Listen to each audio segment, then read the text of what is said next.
ধরিত্রীর বুকে গজিয়ে ওঠা এই দুব্ব ঘাস দেখেছেন? দুব্ব ঘাস, যা আমাদের পাকে শীতল রাখে। এতে যদি বসেন তাহলে মনে হবে নরম কোথাও বসে আছেন। এত ছোট হলেও কিন্তু এর মধ্যে গুণ আছে অনেকগুলি।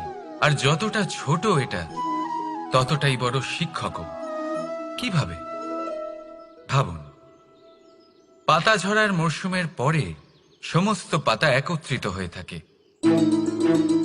একটা ছোট ফুলকি সবাইকে জ্বালিয়ে দিতে পারে, সমস্ত পাতা পুড়ে ছাই হয়ে যায়। কিন্তু এই ঘাসের কিছুই হয় না, সে যেমন ছিল তেমনই থাকে। কারণ কি হতে পারে? প্রথম কারণ, এরা ছোট হয়। দ্বিতীয় কারণ, এরা বিনম্র হয়, বড়ই সহজে দমে যায় এরা।